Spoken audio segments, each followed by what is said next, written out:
I don't want a lot for Christmas. Good morning, sports racers. This is Zay Frank from Victoria, BC, and wait, I don't look like Zay. Maybe not, but we'll always have our big, up-close, slightly distorted, non-blinking faces in common.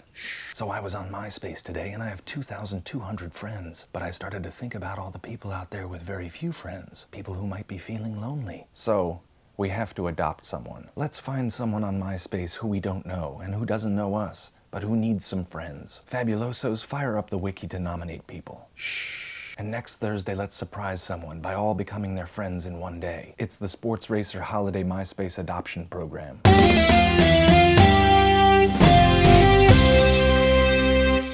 Honey, did you know there was such a thing as a white dolphin?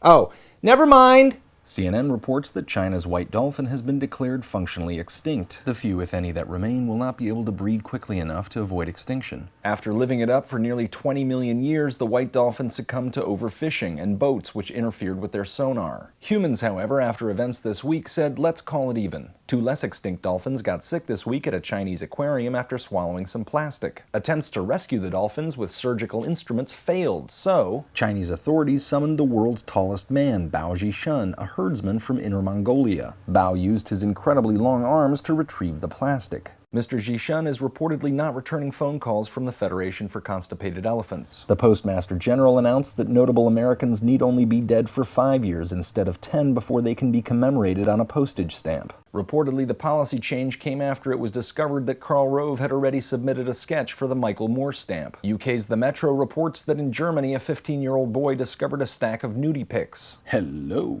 Said boy did what every 15-year-old boy would do with said pics. The pics, however, turned out to be the work of famous photographer Sigmar Polk and the model, the boy's foster mother. Ooh. Oedipus, meet Andy Warhol. The pictures were originally valued at over $70,000, but had been damaged a bit after being discovered. Despite extensive restoration efforts, now there's a niche. Trust me, I've worked with plenty of masturbatory artists. Julian Schnabel, Jackson Pollock. The images only fetched about $16,000 at auction. The foster mother, who's keeping it real, decided to sue the foster agency.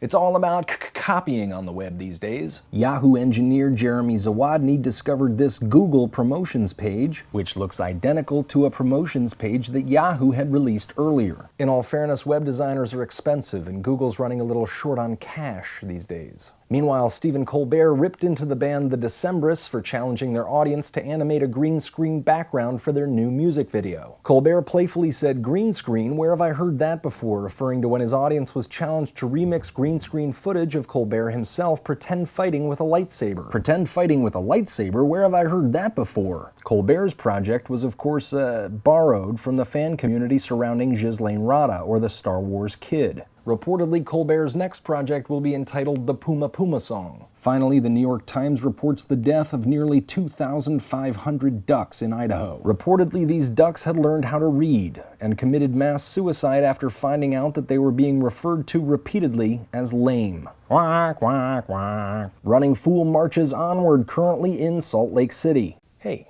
have a good weekend. And thanks, Pilot, and everyone else that gave me presents.